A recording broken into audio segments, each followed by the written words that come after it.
A car from a seller on the auction and they won't take it back even though they agreed to. Is it because I didn't make my payment on my Ford Bronco? Ford shut down my car because the payment is late? Brand new GMC CL 1500 Denali just broke down. Bad lifted failures. Can we please fuck off with these electric cars? Lord, you suck! Watch car buyers completely lose it, and after seeing this, you'll understand exactly why. An F-150 dead within 24 hours of purchase. A 2022 Escalade transmission blown at 75 miles an hour on a tollway with no brake, no flashers, no OnStar. Owner hanging out the window waving people down. A $132,000 Escalade Sport Platinum with a hood gap you can see through, wavy bumper, misaligned panels, and a paint defect straight from the factory. And Ford telling a man his $47,000 truck leaks water because he didn't clean the drain plug. Bell subscribe because the dealership definitely won't tell you any of this. I'm voting an F-150 and it already left me stranded. It hasn't even been 24 hours yet. Somehow this truck is already broken. I mean, when I turn the key, all it does is click. First thing you think, oh, it's just the battery. Do a little further inspection. Literally just replaced the battery yesterday. Got the trusty jump pack on. Now let's give it the beans. Here goes pure disappointment. 3, 2, 1. Jug. I guess that leads us to the starter, so I'm gonna hit that with a hammer. We still have the click, so yeah, that didn't do anything. Oh, that's a Ford for you. You'll have that sometimes. On the bright side though, I'm not even mad. The truck was only $750. Fortunately for that price, we didn't quite buy the whole truck. As of right now, I guess not even a running truck, but hey, this thing is actually kind of nice. I mean, it's got good tires, pretty darn nice interior. It did run and drive, but I think where we went wrong was this 5.4 Triton. I mean, this Ford F-150 Lariat was a good deal until about 5 minutes ago. Is this what it's like owning a Ford truck? I'm gonna go call an Uber, and in the meantime I'm gonna price a starter and probably crop. So yesterday I bought myself a 2025 Traverse all-wheel drive. Yesterday, literally signed work, brought it home.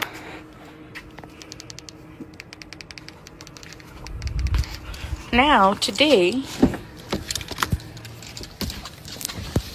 come in. You can see right here, nothing. Completely dead. No sounds when I unlock, lock. Nothing. Brand new. Well, new to me, I guess I should say. Yeah. Beware of the Chevy Traverse. So this is our brand new 2022 Escalade that we just bought 2 weeks ago. This piece of crap, while going down the toll road 75 miles an hour, completely blew transmission.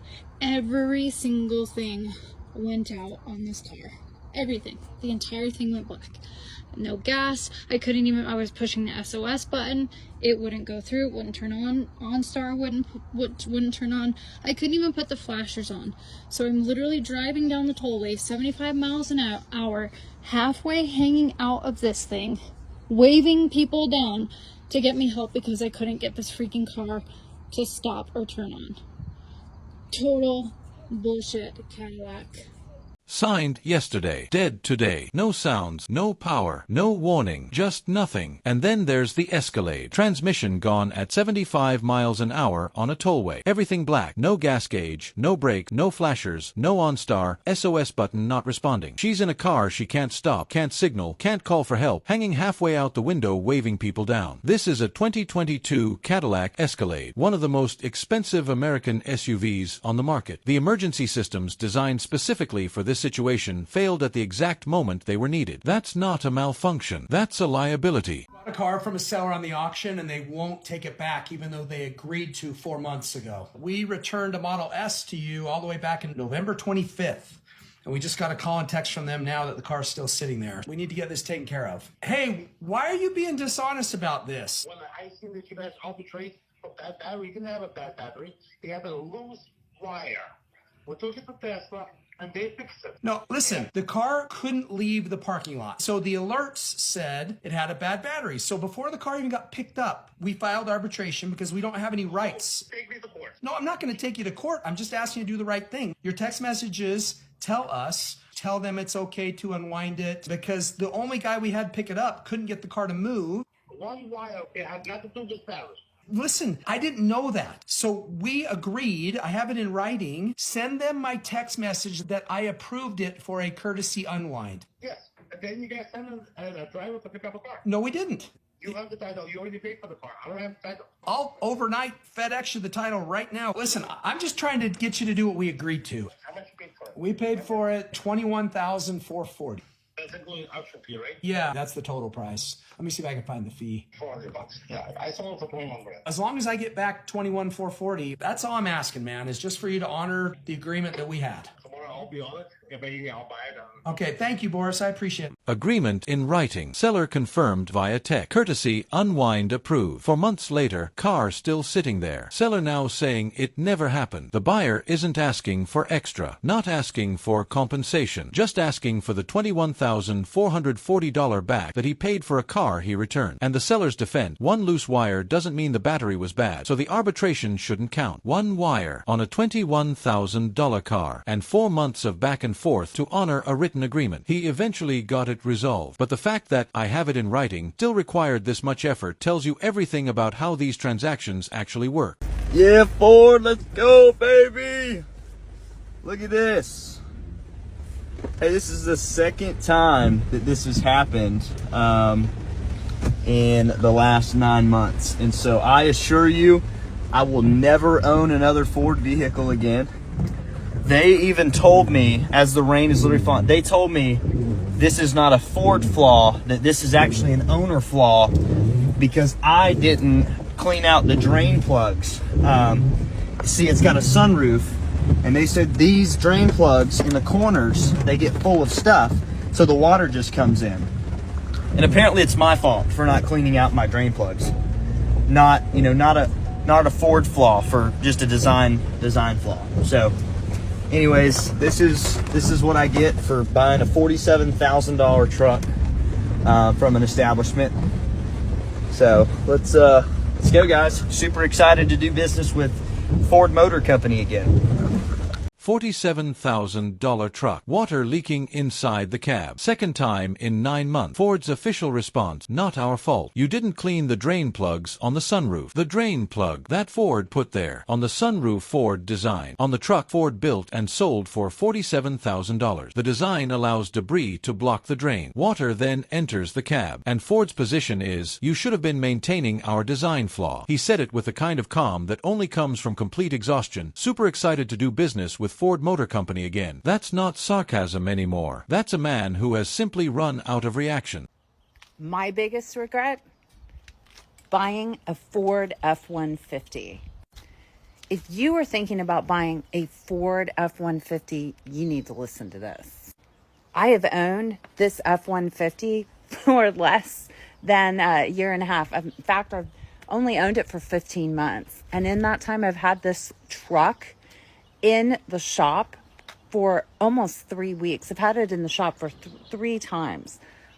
Every time it rains, my truck leaks water inside in the cab. Check this out. Each time I take it to the dealership, they tell me it's fixed. But no, they can't fix it. So if you are thinking about getting an F-150, don't.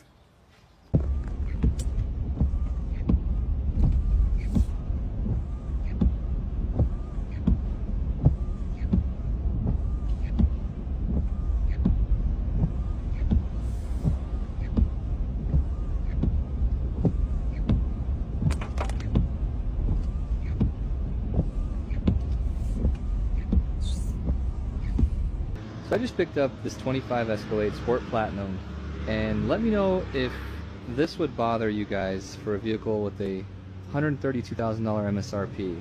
A few things I've noticed with the few days with the car.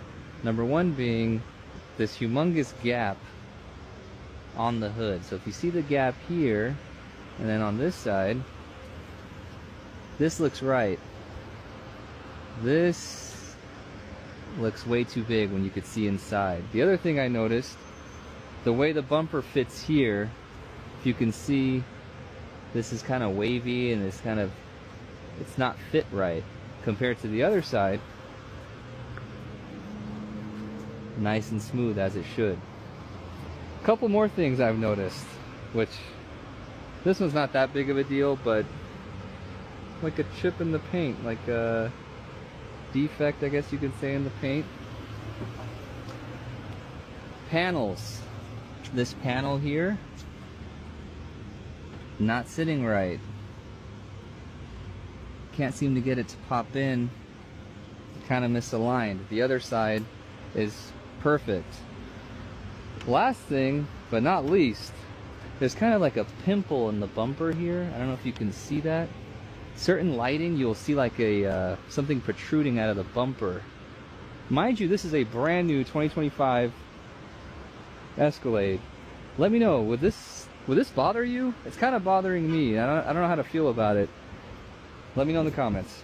15-month, 3 shop visits. Water leak every single time it rains. Dealer says fix. Rains again. Leaks again. He ended with one sentence. If you're thinking about getting an F-150, don't. Not a qualified don't. Not a depends on the trim. Just don't. And then there's the $132,000 Escalade Sport Platinum. Brand new. Few days old. Hood gap large enough to see inside the engine bay. Bumper fitting wavy on one side. Panel misaligned and won't pop in correctly. Paint chip defect straight from the factory.